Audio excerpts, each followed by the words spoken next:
ओम शांति, ओम शांति। विश्व कल्याणकारी, सर्वशक्तिमान, जगत नियंता, निराकार परमपिता परमात्मा का आज की इस सभा में दिव्य आवाहन करते हुए तथा प्रजापिता ब्रह्मा एवं माँ सरस्वती का भी दिव्य आवाहन करते हुए आज का जो विषय है calm mind confident you from stress to success, बहुत सुंदर विषय है। और काम माइंड कॉन्फिडेंट यू, उसको मैं कहती हूँ द करिश्मा ऑफ कंटेंटमेंट, क्योंकि जीवन के अंदर हर कोई आत्मसंतुष्टि चाहता है, मन शांत हो, स्वस्थ हो, आत्मविश्वास से भरा हो, और साथ ही साथ आज की तनाव युक्त जीवन में सफलता कौन नहीं चाहता है।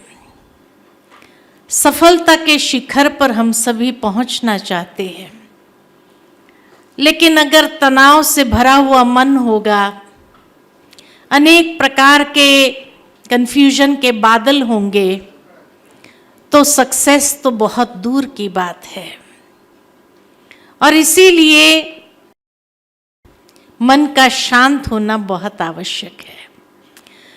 लेकिन इस करिश्मा ऑफ कंटेंटमेंट के लिए मैं यही कहूंगी कि खाली 2 सी लिए हैं, काम माइंड कॉन्फिडेंट यू।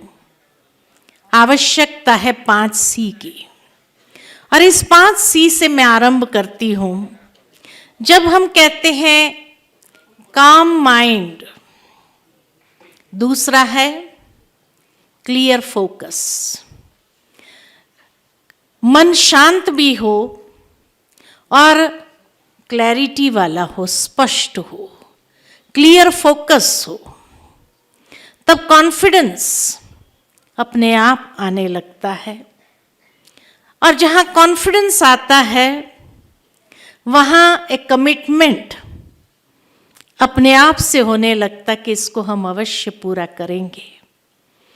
और उस कमिटमेंट के साथ साथ फिर क्रिएटिव आइडियाज व्यक्ति के मन के अंदर उत्पन्न होने लगते कि कैसे करना है। तो ये 5 सी, ये है करिश्मा ऑफ कंटेंटमेंट, आत्मसंतुष्टि का आधार है। जब तक मन अनेक व्यर्थ बातों से भरा हुआ है, अनेक प्रकार के कंफ्यूजन्स उसके अंदर है, तो माइंड की कामनेस के साथ साथ क्लैरिटी ही नहीं है। ये करे ये करे, दुविधा की स्थिति है, मन ही मूंझा हुआ है, क्या करे क्या नहीं करे। अनेक प्रकार के ऐसे विचार मन के अंदर आ रहे हैं, उसमें से कौन सा सही है कौन सा गलत है उसको चुनने की क्षमता नहीं है। इसीलिए कहा सबसे पहले शांत मन हो और क्लियर फोकस हो, स्पष्टता हो।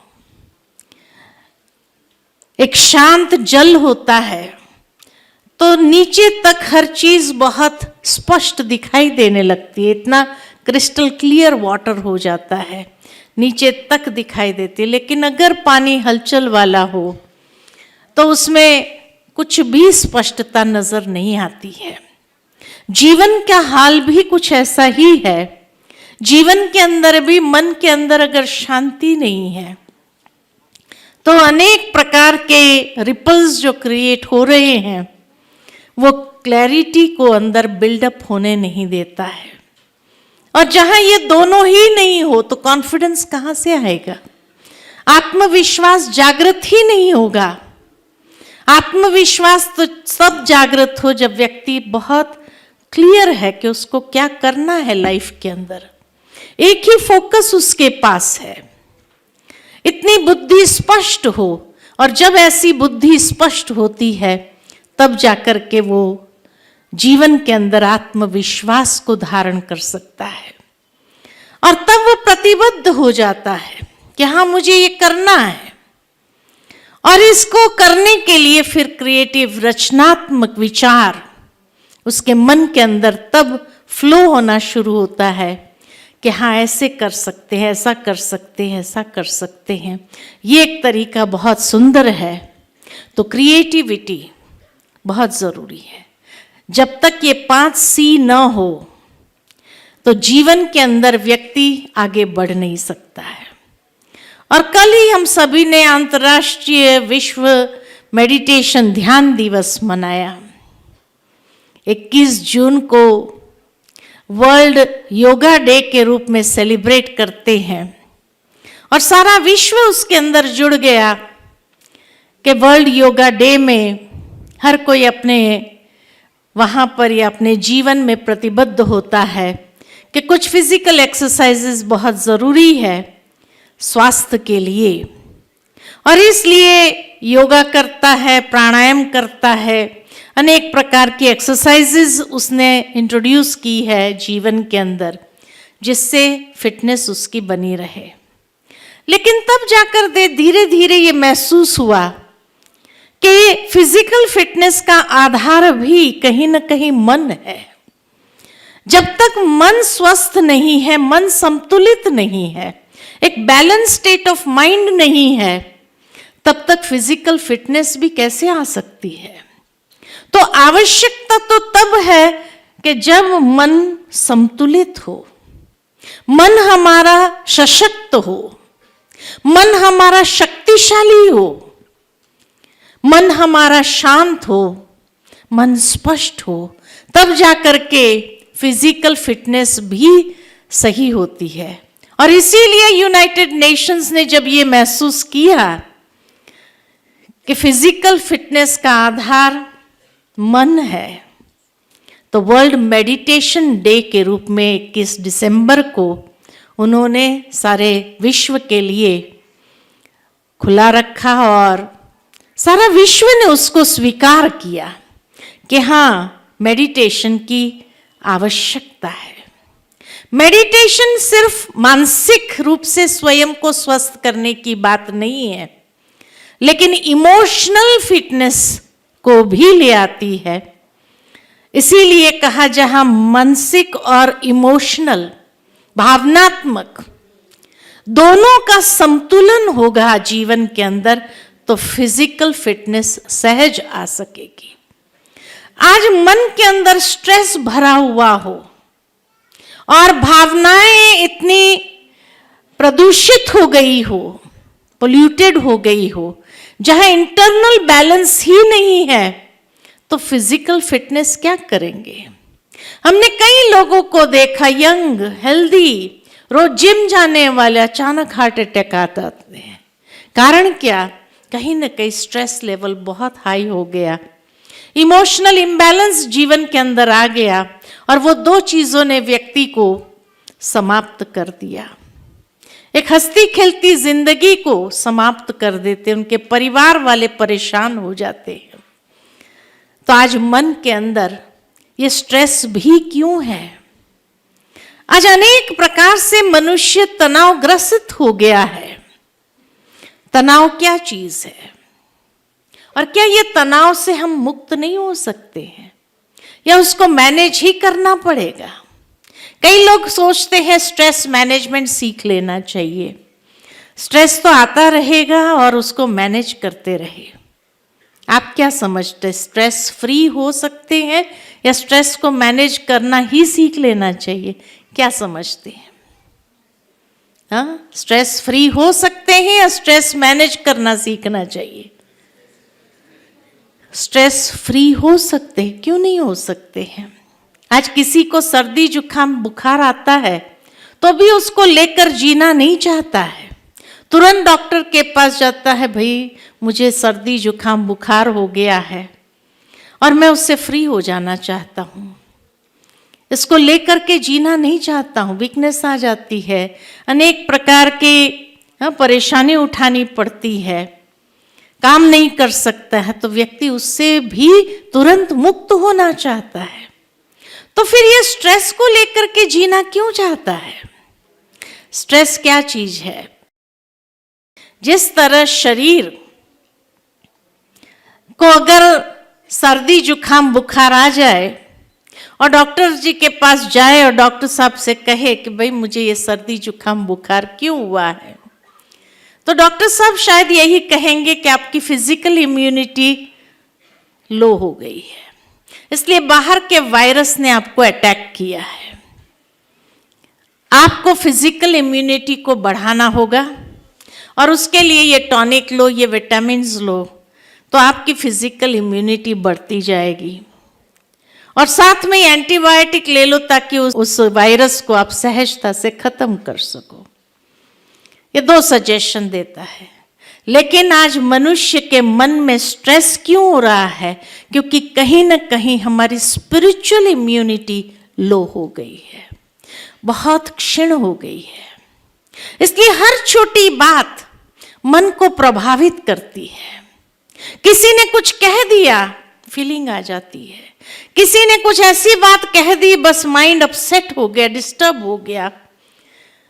रिलेशनशिप पर इफेक्ट आना लगता है। वो बात सोच करके कहीं ना कहीं अनेक प्रकार की दुर्भावनाओं से ग्रसित होने लगता है। उसने ऐसा क्यों कहा, नहीं कहना चाहिए था, क्या यही तरीका है क्या बोलने का? आदि आदि कितने विचार आ जाते हैं। और इस तरह से मन के ऊपर ये नकारात्मक विचारों का प्रेशर जितना बढ़ता जाता है, उसी का नाम तो स्ट्रेस है। तो स्पिरिचुअल इम्यूनिटी आज हर एक की बहुत लो हो चुकी है। इसलिए हर छोटी बात को हम सहन नहीं कर पाते हैं, समा नहीं पाते हैं। कोई ना कोई चाहिए कि भाई देखो आज उसने मेरे साथ ऐसा बोला, ऐसा किया, ये उचित था क्या? आप क्या समझते हो, ऐसा करना चाहिए था क्या? और इस प्रकार से अगर सामने वाले ने कह दिया अरे छोड़ो, ये सब तो होता रहता है, अरे कैसे छोड़ दे, और उस बात को लेकर के हम इतना अपने आप को तनाव में ले आते हैं। फिर मौका ढूंढते हैं कि जब मौका मिले तो हम भी उसको 4 बातें अवश्य सुना देंगे। लेकिन वो मौका आने तक तो कई बातें अंदर में इतनी घुल जाती है कि उसके बाद हमारा संबंधों पर इफेक्ट आने लगता है। हमारे संबंधों में कड़वाहट आती है, कई प्रकार की मिसअंडरस्टैंडिंग्स क्रिएट हो जाती है, अनेक प्रकार के अनुमान मन के अंदर आने लगता है और वो अनुमान से धीरे धीरे वो स्ट्रेस, हाइपर स्ट्रेस, फिर नर्वस ब्रेकडाउन, ऐसी बहुत सारी बातें जब इकट्ठी हो जाती है तो कई बार व्यक्ति अपने आप को कोसने लगता है कि मैं बोल क्यों नहीं पाता हूं। उस समय ही मैं भी बोल देता था ये बात तो शायद ये नहीं होता था। लेकिन वो सारी बातों को इकट्ठे करते करते करते करते काम माइंड एंड कॉन्फिडेंट यू तो कहाँ गायब हो जाता है, पता ही नहीं चलता है। और मन इतना तनावग्रस्त हो जाता है कि व्यक्ति को कुछ सूझता नहीं है। सक्सेस बहुत दूर महसूस होने लगता है। इसीलिए आज का विषय जो चुना है, जिसके मन में ये विषय आया है, बहुत सुंदर है। जहां स्पिरिचुअल इम्यूनिटी की बात आई तो स्पिरिचुअल इम्यूनिटी को भी बढ़ाने की आवश्यकता है। वो स्पिरिचुअल इम्यूनिटी कैसे बढ़ेगी? कोई विटामिन से या कोई टॉनिक ले लेने से तो नहीं बढ़ेगी। स्पिरिचुअल इम्यूनिटी बढ़ती है मेडिटेशन से, कि जब हम अपने मन को शांत करते हैं, कुछ समय के लिए भी उस शांति में बैठ जाते हैं, मन के अंदर कई प्रकार की भावनाएं उत्पन्न होने लगेगी, लेकिन उन भावनाओं को हम क्लियर करें, मन को सकारात्मक बनाएं। और सकारात्मक बनाने के लिए जैसे कहा स्पिरिचुअल इम्यूनिटी बढ़ानी है, तो उसके लिए उसको स्पिरिचुअल विजडम की आवश्यकता है। कहीं ना कहीं आज किसी ने बहुत सुंदर बात कही है कि we have lost wisdom in knowledge and we have lost knowledge in information. आज दुनिया में जो भी पढ़ाई होती है इंफॉर्मेशन ही तो है, सूचनाएं हैं। इंफॉर्मेशन टेक्नोलॉजी के युग में जी रहे हैं। वो ज्ञान कहाँ गया? और ज्ञान से भी आगे वो प्रज्ञा कहाँ गई? जो भारत मशहूर था स्पिरिचुअल विजडम के लिए, we have lost wisdom in knowledge and we have lost that knowledge also in information. आज जो पढ़ाई है इंफॉर्मेशन ही तो है, हर बात की सूचनाएं हैं। और उससे भी एक कदम आगे बढ़ गए आर्टिफिशियल इंटेलिजेंस, एआई, जो है ही आर्टिफिशियल, वो रियल लाइफ में कैसे उपयोगी होगी? Artificial intelligence. इसीलिए हम कहते हैं आवश्यकता है स्पिरिचुअल इंटेलिजेंस की। जब तक वापस हम उस स्पिरिचुअल इंटेलिजेंस के तरफ नहीं आए, तब तक ये आर्टिफिशियल इंटेलिजेंस बहुत नुकसान कर देंगी। बहुत अनेक प्रकार से वो तहस नहस कर सकती है। ऐसी नेगेटिव विकृत दिमाग की उपज के हाथ अगर ये आर्टिफिशियल इंटेलिजेंस लग गई तो बहुत नुकसान भी कर सकती है, कई लोगों की जिंदगी को तबाह कर सकती है।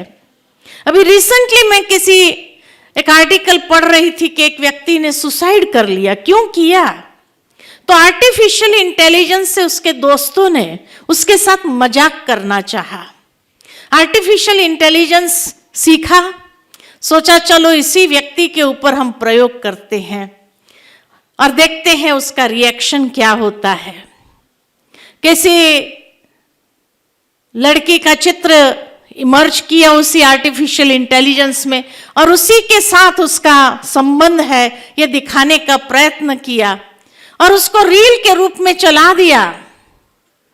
और रील के रूप में जब चला दिया, जब उस व्यक्ति के हाथ में वो आती है रील, देखता है, वो इतना परेशान हो गया कि अभी परिवार वालों को, घर वालों को क्या मुंह दिखाएगा? ये तो रील चारों ओर चली गई और इतना नेगेटिव विचारों से ग्रसित हो गया, इतना डिप्रेशन में चला गया कि अब मैं किसी को कुछ भी एक्सप्लेन करने की उसमें नहीं हूं। और उसने सुसाइड कमिट कर लिया इस नोट लिख करके कि मुझे तो पता नहीं, मैं तो जानता नहीं ये व्यक्ति कौन है और क्यों ये मेरे साथ ऐसा गंदा मजाक किया है। तो आर्टिफिशियल इंटेलिजेंस कई लोगों की जिंदगी तबाह करने के लिए, और उसमें अगर विकृत दिमाग के हाथ में अगर ये लग जाएगा तो क्या नहीं हो सकता है, उसकी कल्पना भी शायद आज हमने नहीं की होगी। लेकिन आने वाला समय ये बताएगा कि कई लोगों की जिंदगी को वो तबाह कर सकता है। इसीलिए कहा आवश्यकता आर्टिफिशियल इंटेलिजेंस की नहीं है, स्पिरिचुअल इंटेलिजेंस की है।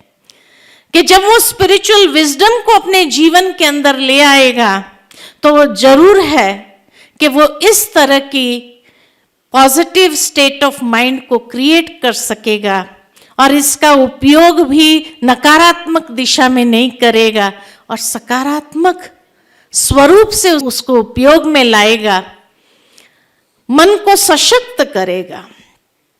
ये तो बहुत सरल है, सहज हो गया है कि आज हम किसी को भी कह सकते be positive, everything will be all right, सब ठीक हो जाएगा। ये पॉजिटिव, बी पॉजिटिव। आज एक छोटा बच्चा भी अपने माता पिता को चिंता में देखता है तो कहता है बी पॉजिटिव, सब ठीक हो जाएगा। आप क्यों इतना नेगेटिव सोचते हो? आप कितना स्ट्रेस में आ जाते हो? लेकिन ये दूसरों को सलाह देने के लिए तो बहुत अच्छा है। जब हमारे सामने ऐसी कोई सिचुएशन आती है, हम नेगेटिव सोचने लगते हैं और वो व्यक्ति हमें पुनः स्मृति दिलाता है, हमें तो बड़ी अच्छी सलाह दे रहे थे, अब तुम्हारा क्या हुआ, तुम नेगेटिव क्यों सोच रहे हो? तो शायद हम यही कहते हैं, मेरी बात अलग है, तेरी बात अलग है। तेरे लिए तो आज भी हम यही कहेंगे तुम नेगेटिव सोच रहा था, मेरा तो सारा सिचुएशन ही अलग है। I am trying to be practical, है नेगेटिव और कहते हैं I am trying to be practical. भावार्थ ये कि रेगुलर जिस तरह फिजिकल इम्यूनिटी को बढ़ाने के लिए 3 चीज आवश्यक होती है, कौन सी? प्रॉपर नरिशमेंट, विटामिन्स वाला, मिनरल्स वाला नरिशमेंट हो, दूसरा प्रॉपर रेस्ट एंड तीसरा प्रॉपर एक्सरसाइज। ये तीनों चीज की आवश्यकता है, तब फिजिकल फिटनेस आती है। ठीक इसी तरह स्पिरिचुअल इम्यूनिटी को बढ़ाने के लिए भी ये 3 चीज आवश्यक है। Proper nourishment for the mind, और प्रॉपर नरिशमेंट क्या है? Healthy thoughts, positive thoughts. बहुत सुंदर आज के युग में ये तो एक चलन हो गया है, सुबह सुबह किसी को गुड मॉर्निंग मैसेजेस जब भेजते तो बहुत सुंदर एक स्पिरिचुअल मैसेज होता है, जो कई लोग किसी किसी को भेजते हैं। एक आदत बना दी है कि हर सुबह उठते सबको ये पॉजिटिव मैसेज भेज देंगे। दूसरा क्या करता है, जिसको भेजा वो क्या करता है, पढ़ता है, बहुत सुंदर है, ये बात फलाने को बहुत जरूरी है, उसको भेजो, फॉरवर्ड करो। मुझे जरूरी है ये नहीं, फलाने को जरूरी है, इसको भेज दो। तो जो एक खजाना आया हमारे सामने, उसको हम चिंतन में लाए, उसका नरिशमेंट अगर करें, अपने जीवन में उसका प्रयोग करके देखें, उसके बदले हमने दूसरों को दे दिया, भेज दिया, तो हमारा लाइफ तो खोखला ही रहा। No proper nourishment, spiritual thoughts का नरिशमेंट हमारे पास नहीं है, अच्छे विचार नहीं है। अच्छे विचार दुनिया में तो बहुत है, लेकिन हमारे झोली में हमने कितने अच्छे विचारों को एकत्रित किए हैं, ये देखने की बात है। और देखा जाता कि कहीं ना कहीं हमारी झोली खाली रहती है, इसीलिए समय पर उसको हम प्रयोग में नहीं ला सकते। मैंने बहुत सुंदर कहीं पढ़ा, challenges are there for everyone. चुनौतियां हर एक के सामने आती है, कौन ऐसा होगा जिसके सामने चुनौती नहीं आती हो? Challenges are there for everyone, but for some, these challenges turn into opportunities. And for some, वही challenges उसको खूब पछाड़ती है। तो किसके लिए ये अवसर बन जाता है, किसको ये पछाड़ती है? चुनौतियां हर एक के सामने हैं, किसके लिए अवसर बनती, किसको ये पछाड़ती है? बहुत सुंदर वहां लिखा हुआ था कि जो चुनौती के वक्त सही डिसीजन ले सकता है, राइट डिसीजन ले सकता है चुनौती के वक्त, उसके लिए वो अवसर के द्वार खोलती है। सिम सिम दरवाजा खुल जा, और उसके लिए भाग्य के एक से एक दरवाजे खुलने लगते हैं। और जो चुनौती के वक्त स्ट्रेस्ड होने कारण, कंफ्यूज्ड होने कारण सही डिसीजन नहीं ले पाता है, रॉन्ग डिसीजन ले लिया, रॉन्ग चॉइस कर लिया, उसके लिए वही चुनौती उसको खूब पछाड़ती है।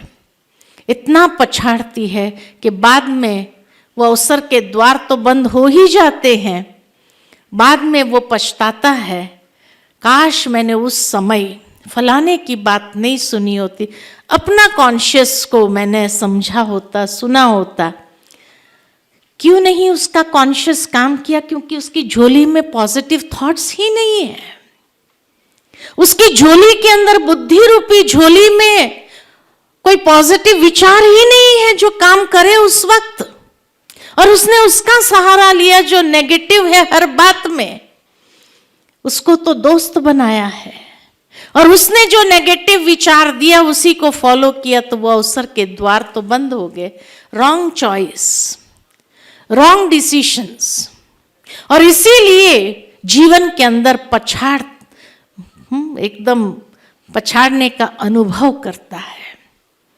भावार्थ ये कि हमारी बुद्धि रूपी झोली को जितना हमने पॉजिटिव विचारों से नरिश किया होगा, तो समय पर वो पॉजिटिव थॉट इमर्ज होगा, और पॉजिटिव थॉट इमर्ज होते ही एक राइट डिसीजन आप ले सकेंगे। किसी का सहारा लेने की आवश्यकता नहीं पड़ेगी कि फलाने से पूछो, उसको याद करो, उसको फोन करो, उसको बताओ। और वो क्या बताएगा? जो उसकी झोली में होगा वही तो देगा वो आपको। अगर उसकी झोली में नेगेटिव ही भरा होगा तो वो आपको क्या पॉजिटिव दे सकता है? कुछ नहीं दे सकता है। इसीलिए कहा challenges are there for everyone but for some it opens the doors to new opportunities. आने वाला साल, हम ऐसे समय पर है आज, संगम, पुराना साल विदाई ले रहा है, नया साल हमारे सामने आ रहा है। अनेक चुनौतियों से भरा हुआ साल होगा और ऐसी चुनौतियों में अगर सिमसिम दरवाजा खुल जा भाग्य का, ऐसा अनुभव करना चाहते हो तो अवश्य अपनी बुद्धि रूपी झोली में पॉजिटिव थॉट्स को, स्पिरिचुअल थॉट्स को महत्व दे, उसको आने दे, उसका आवाहन करे और उसका प्रयोग करे जीवन के अंदर। और उसमें भी विशेष मेडिटेशन से अपने मन को शांत करे, क्लैरिटी को डेवलप करे, कॉन्फिडेंस अपने अंदर जागृत करे, जो हमें किसी और का सहारा लेने की आवश्यकता न पड़े। तो आने वाला साल जो है क्रिएटिव और कमिटमेंट के साथ हमारा आगे बढ़ेगा।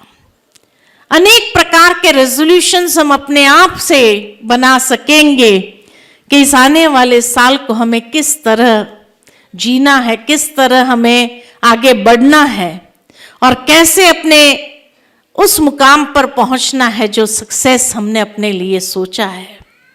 किसी ने बहुत सही कहा, success is not a destination, it's a journey. और ये पहला माइलस्टोन होता है कि हाँ भाई, आप स्टूडेंट लाइफ में हैं, आप पास हो जाइए, आपका सक्सेस है।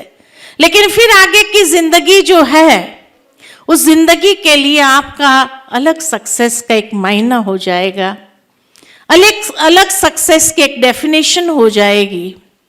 और उस मुकाम तक पहुंचने के लिए भी आपको कमिटमेंट की और क्रिएटिविटी की बहुत आवश्यकता होगी। उसके बाद पुनः आपका सक्सेस का एक डेफिनेशन और बन जाएगा। तो success is not a destination, it's a journey. और इस जर्नी पर हर कोई को चलना ही पड़ता है। इस जर्नी पर जितना चलेंगे, आगे बढ़ेंगे, उतना लाइफ के पास बहुत कुछ है आपको ऑफर करने के लिए। लेकिन कई बार देखा जाता है कि आज दुनिया के अंदर व्यसन एक तो होता है गुटखा, और गुटखे से तो काफी लोग अब धीरे धीरे छूटने लगे हैं। कई लोग कमिटमेंट करने लगे हैं कि वो जो रब करते थे उससे अपने आप को मुक्त कर दिया। लेकिन आज एक डिजिटल गुटखा आ गया है, हर एक के हाथ में, सारा दिन घुमा रहे हैं अनेक रील्स जो हमारे कोई काम की नहीं है, उन रील्स को भी घुमा रहे हैं, देख रहे हैं। तो डिजिटल गुटखा जो है ना, ये भी इतना ही खतरनाक है। जैसे वो गुटखा एक एडिक्शन हो जाता है, ऐसे ये गुटखा भी एडिक्शन हो गया है। अरे छोटे छोटे बच्चे बिना इस डिजिटल गुटखे के वो खाना नहीं खाता है। ऐसे कई बड़े भी हैं, बैठे बैठे अपना टाइम कितना वेस्ट कर रहे हैं, कितना घंटा उसमें चला जाता है, एहसास नहीं होता है। उतना घंटा कहीं ना कहीं क्रिएटिविटी में अगर लगाते थे तो बहुत अच्छा होता था। इसीलिए कहा जाता है महाभारत के अंदर, अर्जुन जब इतना नर्वस हो गया, डिप्रेस्ड हो गया, और उसके शस्त्र होने के बाद नंबर 1 धनुर्धर था, इतना अच्छा धनुर्धर होने के बाद भी जब नर्वस और डिप्रेस्ड हो गया तो उसने अपने शस्त्र छोड़ दिए और भगवान से विनती करने लगा, I don't want to fight. क्या कहेंगे, उस वक्त उसका आत्मविश्वास समाप्त हो गया, उसका कॉन्फिडेंस खत्म हो गया। भगवान उसके साथ थे, विजय उसकी निश्चित थी। उसके बाद भी ऐसी मनस्थिति, तो क्या भगवान पर भरोसा नहीं रहा उसको? ना आत्मविश्वास कम हुआ था, न भगवान पर भरोसा कम हुआ था, लेकिन उस समय कहीं न कहीं वो कोई कमजोरी का शिकार बन गया था और इसीलिए उसने भगवान से कहा, I don't want to fight, मुझे इन सबको मारना नहीं है, मैं मारना नहीं चाहता हूं, मैं इतना बड़ा पाप के भागी बनना नहीं चाहता हूं। तब भगवान ने उसको वो स्पिरिचुअल इंटेलिजेंस दी और उस स्पिरिचुअल इंटेलिजेंस से धीरे धीरे उसका आत्मविश्वास जो क्षीण हो गया था, उसकी स्पिरिचुअल इम्यूनिटी जो लो हो गई थी, वो पुनः जागृत हुई और जागृत होते उसका कॉन्फिडेंस इतना बढ़ गया कि उसने शस्त्र उठा लिए और युद्ध के लिए तैयार हो गया। जीवन भी एक संघर्ष है भाई और बहनों, और ये जीवन के संघर्ष में भी हर कोई विजयी होना चाहता है, सफल होना चाहता है, लेकिन जीवन के रास्ते में कई ऐसी बातें आती है जहां व्यक्ति की अगर कमजोरी आ जाए तो उस संघर्ष में भी शायद वो भी निराश हताश होकर के अर्जुन की तरह एकदम डिप्रेस्ड हो जाएगा। सारी क्षमताएं होने के बावजूद भी शायद यही कहेगा, हे प्रभु ये संघर्ष कब तक, I don't want to fight any more. और ऐसे समय पर ये स्पिरिचुअल इंटेलिजेंस ही काम करती है, वही हमें हिम्मत देती है, अंदर से शक्ति प्रदान करती है, सशक्त करती है और हम अपने जीवन को उस दिशा की ओर आगे सहजता से बढ़ा सकते हैं। इसलिए कहा जाता है कि जीवन को यूं ही ना समझो कि हाँ भाई जी लेंगे, कर लेंगे, हो जाएगा। इतना सरल भी नहीं है। जीवन के अंदर कई परीक्षाएं आती है, जीवन के अंदर ये परीक्षाएं निखारने के लिए आती है, आपकी योग्यता को पॉलिश करने के लिए आती है। कई तूफान आते हैं, तोहफा लेकर के आते हैं। इसलिए जीवन को यूं ही ना समझो और बिता न दो। बहुत कुछ है जिंदगी के अंदर जो आपको देने के लिए आती है, और उसको जब प्राप्त करेंगे तब आपको लगेगा कि वाह, जिंदगी की रियल कमाई तो मैंने तब किया जब इन परीक्षाओं से निखरता हुआ, इन तूफानों से संघर्ष करते हुए उन तोहफों को हमने हासिल किया, तो बहुत कुछ सीखने को मिला और जीवन में आगे तभी बढ़ने का अनुभव करते हैं जब हर एक समय में आप सही निर्णय लेकर के आगे बढ़ते हैं। तब आपकी खुशी का कोई पारावार नहीं, और जीना उसी का नाम है। जीना खाली इसका नाम नहीं है कि बस हंसते खेलते जीवन बीत जाए। ये बातों के गलत फहमी में मत रहो कि जीवन इतना आसान होगा। नहीं, जीवन के पास, जिंदगी के पास बहुत कुछ है। इसीलिए अपनी जिंदगी को वाह जिंदगी वाह बनाओ, हाय जिंदगी हाय नहीं बनाओ।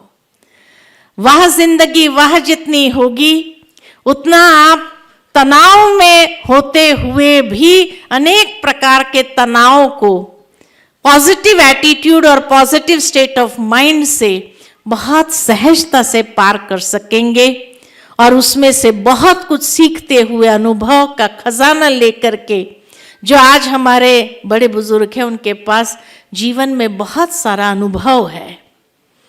एक बार कहीं मैं पढ़ रही थी कि एक छोटा सा 5 साल का बच्चा, उसके मन में अनेक सवाल होता है और वो सारे सवाल को उसके पिता से पूछता है और पिता उसका अच्छे से जवाब देता जाता है, एक एक सवाल का उसका जवाब देता है। तब उस बच्चे को लगता है my father knows everything, my father knows everything. और थोड़ा अब 10 साल का होता है, कुछ बातों का प्रश्न पूछता है, उसका फादर जवाब नहीं दे पाता है या नहीं देता है, तो कहता है लगता है मेरा फादर जो है ना सब कुछ नहीं जानता है। मैं तो समझता था मेरा फादर सब कुछ जानता है, लेकिन वो सब कुछ नहीं जानता है।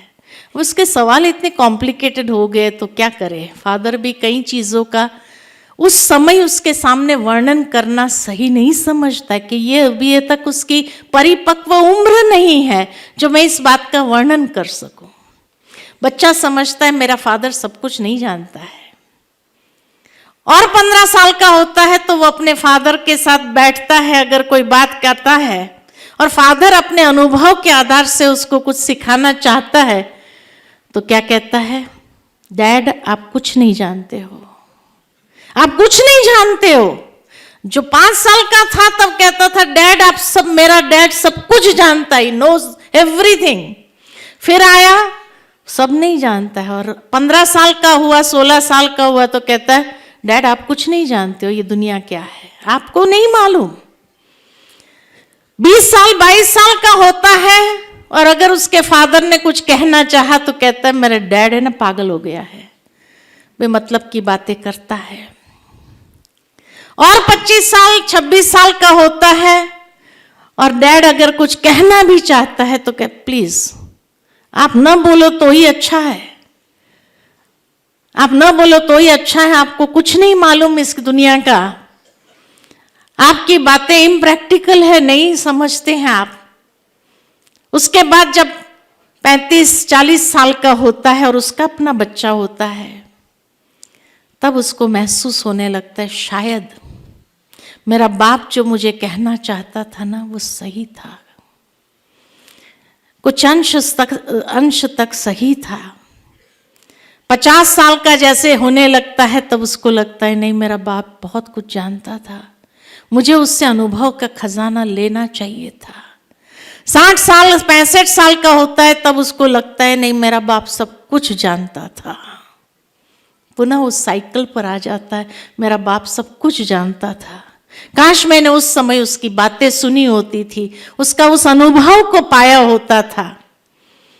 भावार्थ ये कि जिस जीवन की यात्रा में हम चल रहे हैं कभी कभी हम मिस इंटरप्रेट कर लेते हैं या अंडर एस्टिमेट कर लेते हैं अपनों का ही, और इसलिए उनसे जो अनुभव का खजाना लेना होता है वो समय चूक जाते हैं। बाद में हमें एहसास होता है, पश्चाताप भी होता है जब वो चले जाते हैं कि उनके पास सब कुछ था, वो सब कुछ मुझे दे सकते थे, काश मैंने उस समय उनकी बात बहुत अच्छे से ध्यान से सुनी होती थी तो डैश डैश डैश। भावार्थ ये सक्सेस में अनुभव की बातें बहुत उपयोगी होती है, भले वो उनके काल की थी, उनके समय की थी।